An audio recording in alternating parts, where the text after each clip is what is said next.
O meu nome é Vera, tenho 39 anos e durante muito tempo acreditei que o amor era suficiente para manter duas pessoas juntas. Acreditava que se houvesse respeito, carinho e um mínimo de verdade, o resto se resolvia com paciência e diálogo. Estive casada com o Rui por quase 14 anos. Trabalhava como designer gráfica numa agência em Lisboa e ele era gestor de projetos numa empresa de tecnologia. Tínhamos uma vida confortável, não rica, mas equilibrada. Aos olhos de quem via de fora, éramos um casal exemplar. E talvez esse tenha sido o maior engano da minha vida. Durante anos, ignorei pequenas coisas. A forma como ele se tornava vago quando eu perguntava detalhes do trabalho, como dizia que estava cansado demais para sair comigo ao fim de semana, mas publicava fotos com colegas em jantares da empresa. Achei que era a rotina, o peso dos anos, que o desgaste era natural. Mas o que estava mesmo a acontecer era o início de um distanciamento que, sem eu perceber, já era abismo. Tudo começou numa noite de domingo em fevereiro. Eu estava a organizar o armário do escritório em casa à procura de um documento para o nosso IRS quando encontrei um envelope com o logotipo de um hotel no Porto. Abri e vi o comprovativo de uma reserva para dois adultos, com um pequeno almoço incluído e um pacote romântico, espumante, pétalas de rosa e chocolates no quarto. Data: 2 fins de semana antes. Eu lembrava bem. Ele tinha dito que iria a um workshop técnico em Coimbra. Fiquei parada a olhar para aquele papel, o coração aos pulos, a garganta seca. Pensei que talvez tivesse havido um erro. Talvez ele tivesse feito a reserva para um cliente e usou o nosso endereço por engano. Mas lá no fundo eu já sabia. Guardei o envelope de volta na gaveta, mas dessa vez junto com algo mais. Uma desconfiança que começou a fermentar dentro de mim como vinho estragado. Os dias seguintes foram de vigília silenciosa. Comecei a reparar em coisas que antes não via, ou que fingia não ver.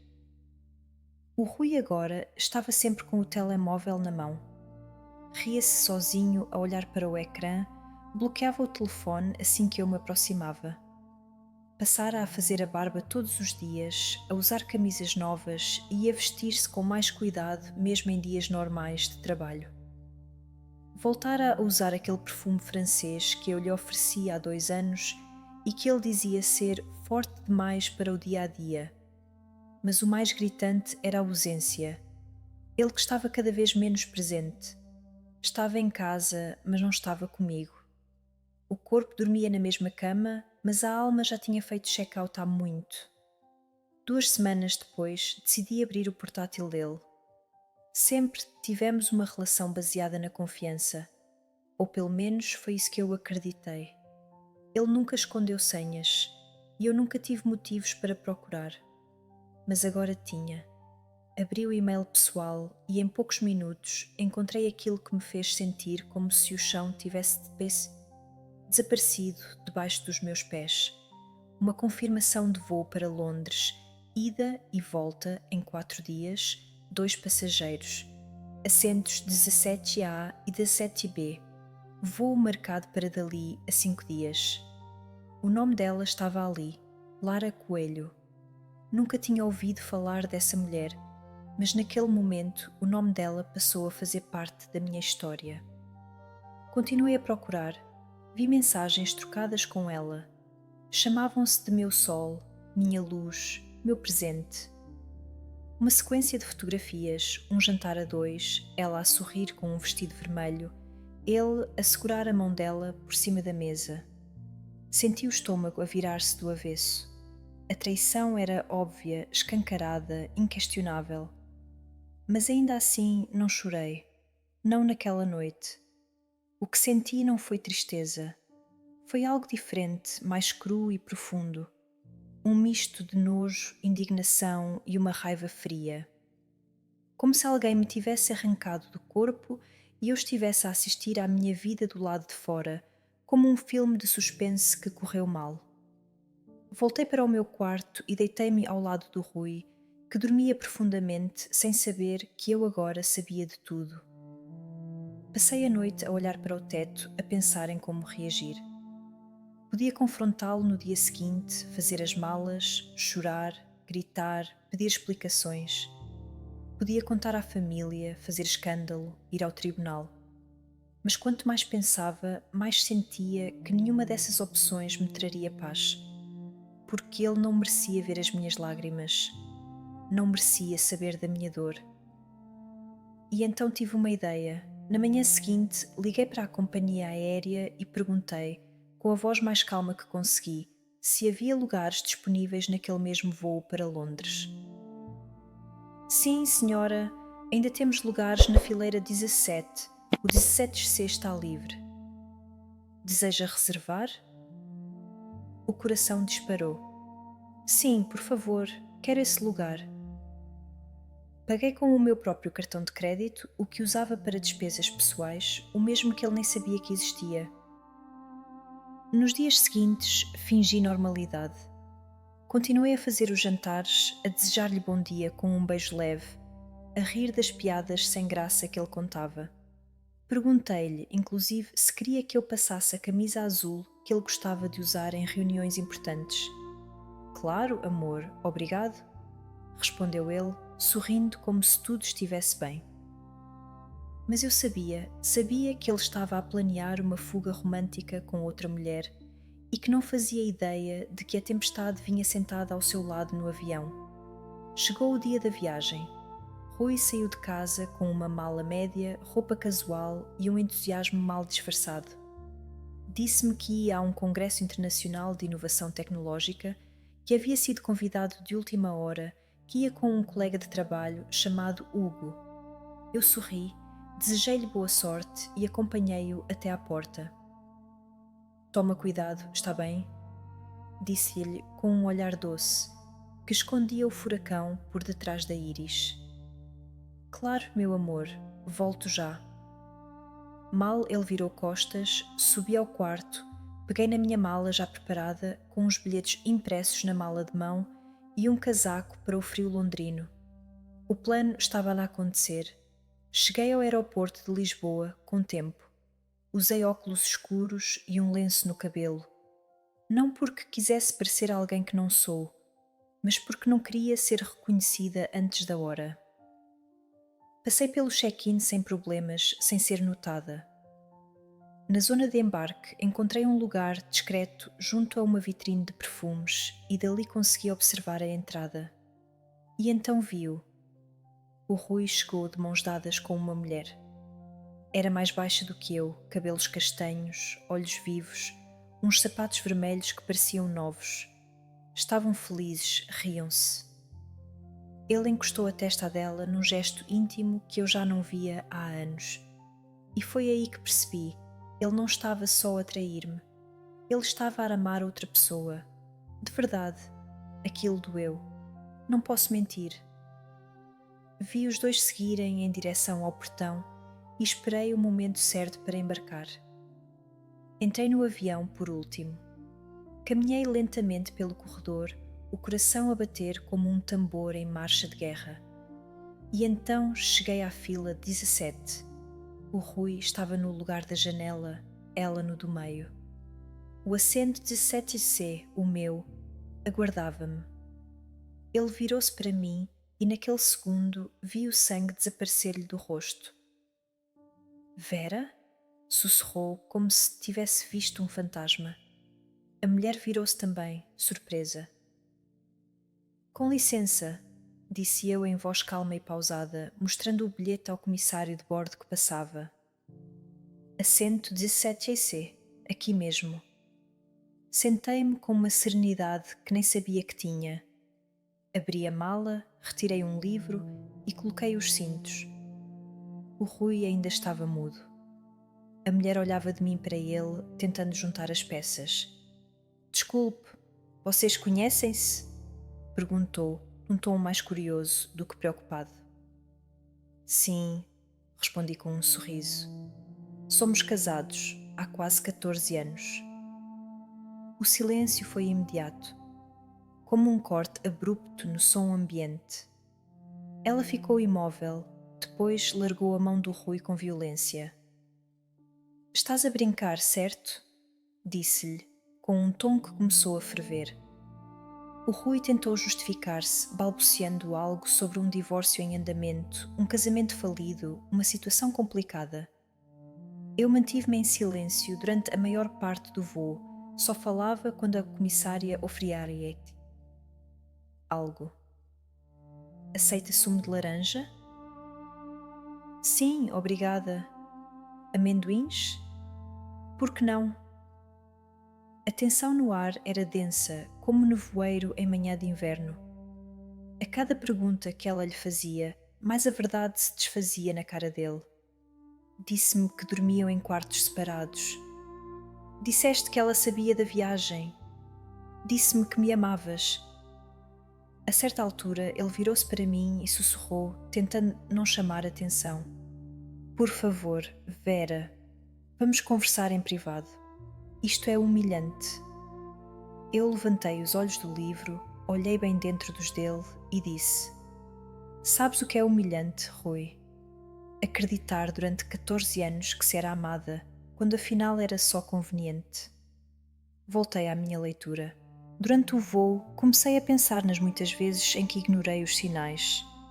Os aniversários esquecidos, os beijos sem paixão, os silêncios desconfortáveis durante o jantar. Ele não deixou de me amar agora. Ele deixou de me amar há muito. Só que agora eu via isso com clareza.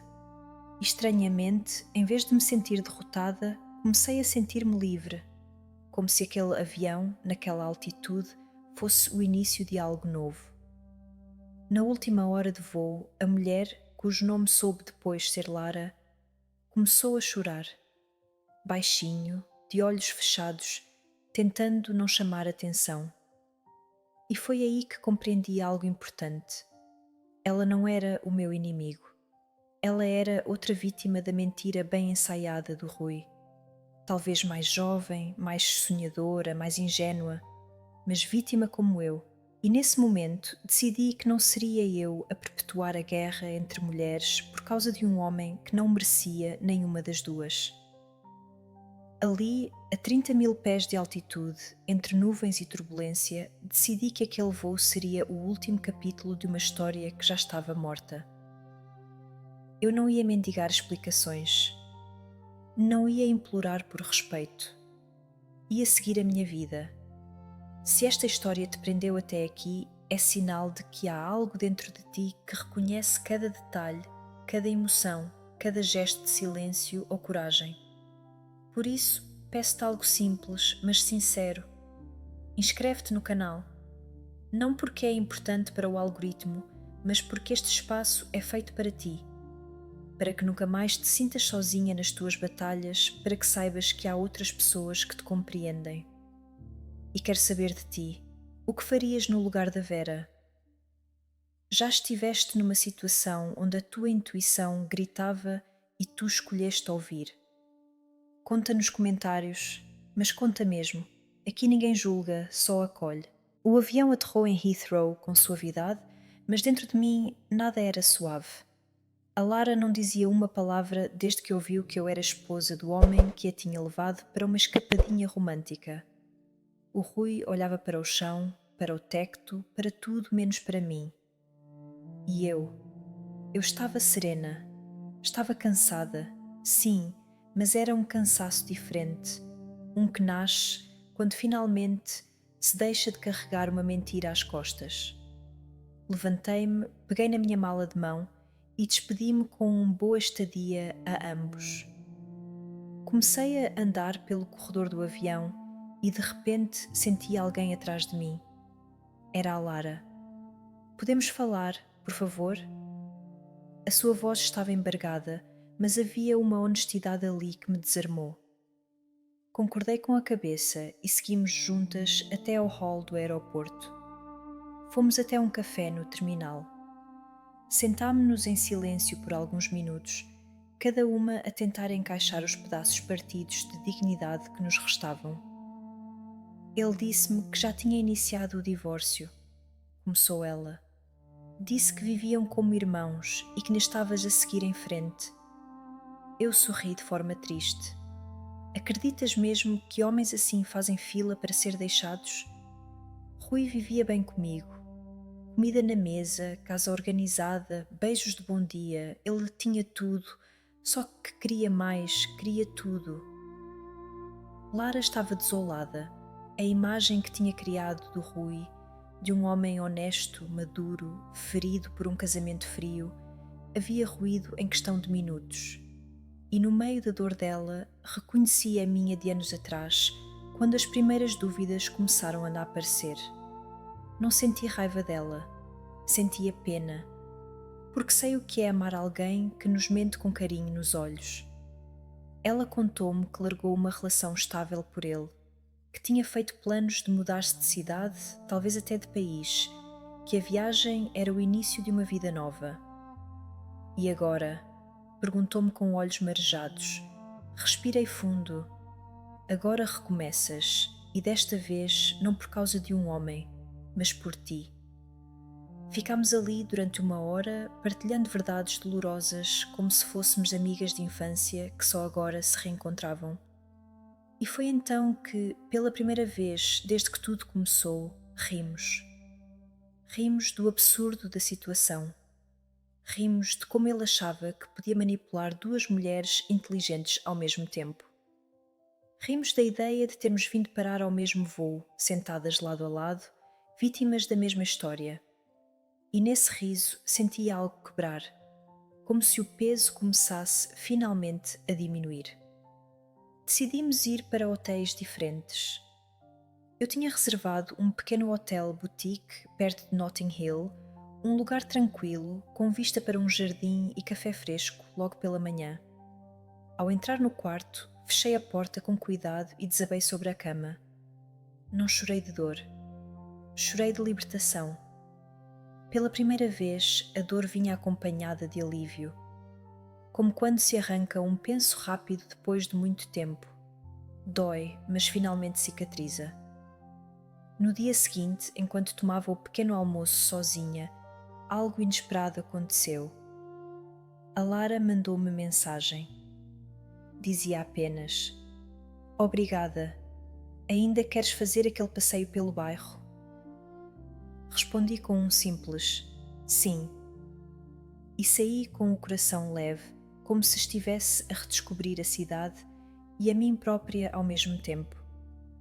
Andámos pelas ruas de Londres a falar de tudo, menos do Rui. Falámos de livros, de cinema, de sonhos antigos. Descobri que ela era apaixonada por fotografia, que já pensou em abrir uma galeria, mas nunca teve coragem. Eu contei-lhe do meu desejo antigo de fazer uma pós-graduação fora, sempre adiado por causa do casamento. Percebi que não estávamos apenas a partilhar dores. Estávamos, no fundo, a lembrar uma à outra que ainda havia vida depois da queda. Almoçámos num restaurante pequeno, com janelas grandes e música ambiente. Era um daqueles lugares que ninguém nota à primeira, mas que guarda aconchego nas paredes. Foi ali que a Lara me disse algo que nunca vou esquecer. Sabe, Vera, esta podia ter sido a pior viagem da minha vida, mas agora acho que vai ser a melhor, porque finalmente acordei. E naquele instante eu soube, ela não estava a falar apenas de Londres, mas de si mesma. Durante os dias que se seguiram, vivemos o improvável.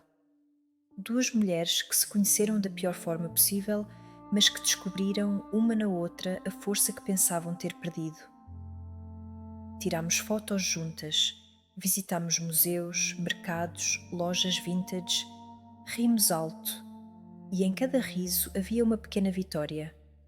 No último dia, quando nos despedimos no aeroporto, a Lara abraçou-me e disse: Obrigada por não teres virado as costas, por não me teres culpado.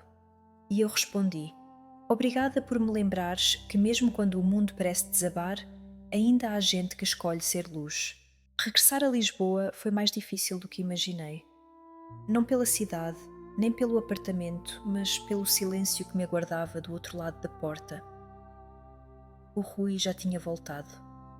A sua mala estava encostada ao sofá e o cheiro familiar da sua colónia ainda pairava no ar, como um fantasma de quem um dia foi importante. Entrei devagar, deixei a chave no móvel da entrada e sentei-me na ponta da cama onde ele estava sentado, encolhido como um miúdo apanhado a fazer traquinices. Os olhos dele, vermelhos, procuraram os meus, mas eu mantive a postura. Não ia facilitar-lhe o caminho para desculpas. Queria pedir-te perdão, disse com a voz baixa. A viagem foi um erro. Tudo isto foi um erro. Suspirei fundo, sem pressa. Levantei-me, caminhei até à janela e olhei lá para fora, como quem procura respostas nas árvores paradas da rua. Não foi a viagem que foi um erro, Rui.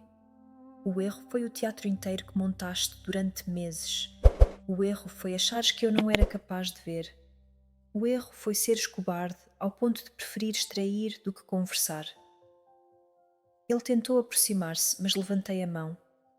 Não me toques, já não somos esse tipo de casal. Ele sentou-se de novo, a cabeça entre as mãos. Eu estava confuso, senti-me preso, e a Lara, ela foi um escape. Revirei os olhos, a velha desculpa de sempre. A culpa não era dele, era da vida, da rotina, da outra. Tu não estavas confuso, Rui, tu estavas confortável demais para admitir que não me amavas mais. E usaste isso para me magoar da forma mais baixa possível. Os dias seguintes foram de silêncio gelado, entre quatro paredes que já não nos pertenciam. Dividíamos o espaço como estranhos, cada um a evitar o outro. A dada altura, comecei a procurar casas para alugar. Sabia que não queria continuar ali. Cada canto trazia memórias, boas e más, que me impediam de respirar fundo. No final da semana, comuniquei-lhe a decisão. Vou sair no fim do mês. Já arranjei um apartamento na Graça, pequeno, mas com luz natural. E paz. Ele não contestou. Apenas acenou com a cabeça, resignado. Talvez tenha finalmente percebido que não havia volta possível. Que eu já não era a mulher que chorava em silêncio na casa de banho. Eu era agora alguém que escolhera erguer-se das ruínas. Foi nessa fase que comecei a redescobrir-me. Inscrevi-me numa oficina de escrita criativa, algo que sempre quis fazer, mas que o Rui dizia ser coisa de quem não tem mais nada para fazer à noite. Fiz novos amigos, voltei a sair para jantar sozinha, a ir ao cinema a uma terça-feira sem precisar de avisar ninguém. Redescobri o prazer de me arranjar para mim, de cozinhar o que me apetecia, de dormir de luz acesa quando quisesse. A Lara e eu continuámos em contacto. Telefonemas curtos no início, trocas de mensagens, fotos engraçadas. Depois, visitas. Ela veio a Lisboa no fim de semana, ficou comigo. Sentámo-nos à beira do Tejo a falar da vida, dos planos, dos homens que já não nos mereciam. Ela também tinha mudado. Saiu do emprego, começou um mestrado em comunicação visual, alugou um quarto numa casa partilhada e disse-me que nunca mais queria viver para agradar ninguém. Houve um momento ali na Ribeira das Naus em que ela me perguntou: achas que um dia vamos amar outra vez? Pensei durante alguns segundos. Acho que sim, mas não da mesma maneira. Acho que agora vamos amar com olhos mais abertos, com mais calma. E, acima de tudo, com mais amor próprio. Entretanto, o Rui tentou voltar. Mandou mensagens, apareceu à porta do novo apartamento com flores, as mesmas que nunca me deu nos nossos aniversários. Disse que pensou melhor, que podia mudar, que estava disposto a ir à terapia. Mas eu sabia que aquela promessa não era para mim. Era para o vazio que ele tinha agora nos dias. Era o medo da solidão, não o arrependimento. Recusei com firmeza, mas sem mágoa. Já não o amava. E isso foi libertador. Alguns meses depois, soube por um amigo em comum que ele tinha sido dispensado da empresa. Parece que usou cartões corporativos para pagar parte da viagem a Londres e a história, de alguma forma, chegou ao RH. Ironia do destino, talvez. Mas confesso que não sorri com a notícia. Senti apenas um era de esperar a pairar dentro de mim, Porque, no fundo, pessoas que constroem castelos de areia não aguentam a primeira maré. Já a minha vida, essa floresceu. Publiquei 2 contos em revistas literárias, comecei a dar forma a um livro de memórias, não sobre o Rui, mas sobre mim. Sobre tudo o que fui obrigada a engolir em silêncio. E conheci alguém novo, um homem gentil, com olhos claros e fala serena, que me convidou para um jantar sem expectativas, sem jogos. Conhecemo-nos numa livraria e pela primeira vez, depois de muito tempo, deixei-me acreditar de novo. As estações mudaram e com elas fui mudando também. A Vera, que voltou daquele voo, já não era a mesma que entrou nele. E agora, meses depois, cada gesto meu era feito com mais consciência, mais presença. Eu sorria mais, dormia melhor, estava finalmente em paz com o silêncio, com a minha companhia, com os meus sonhos. A Lara seguiu o seu próprio caminho.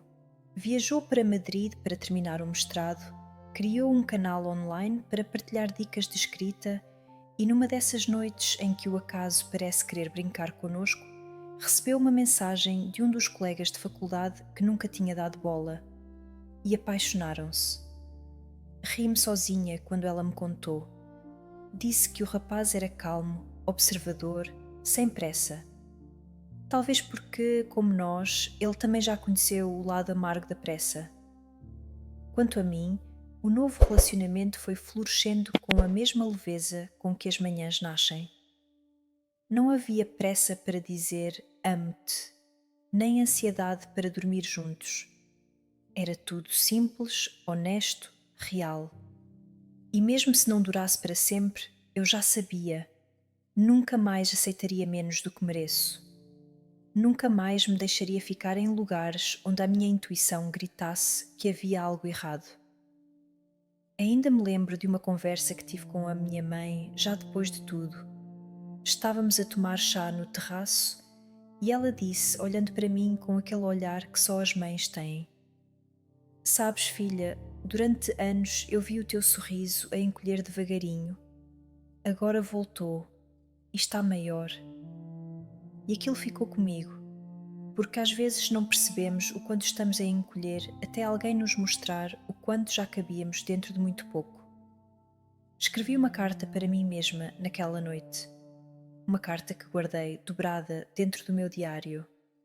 Dizia: Vera, lembra-te que foste corajosa. Lembra-te que foste luz num lugar onde te quiseram apagar.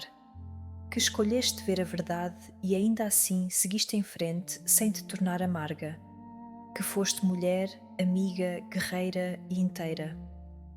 E essa carta não era só para mim, era para ti também, que estás a ler ou a ouvir estas palavras agora. Porque se alguma vez te enganaram, se alguma vez te fizeram acreditar que o problema eras tu, se alguma vez aceitaste pouco por medo de ficar sem nada, eu estou aqui para te dizer: tu mereces tudo. Tu mereces amor com verdade, presença com intenção, parceria com respeito. Tu mereces ser escolhida todos os dias, inclusive por ti mesma. Não vou romantizar a dor. Não foi bonito, não foi leve. Houve noites em que chorei até dormir. Houve manhãs em que me custava sair da cama. Mas sabes o que é mais bonito do que nunca ter caído? É levantar-se com dignidade. É olhar para trás e perceber que sobreviver foi, na verdade, um renascimento. E se alguém te perguntar como superaste, diz assim: eu descobri que a minha vida vale mais do que migalhas, que eu não sou extensão de ninguém, que amar alguém não pode significar desaparecer dentro do outro e que quando a verdade chega não é para te destruir, é para te libertar. Por vezes a vida põe-nos à prova de formas cruéis, mas também nos oferece surpresas em forma de reencontros, de novas amizades, de amores verdadeiros, de dias ensolarados depois de temporais.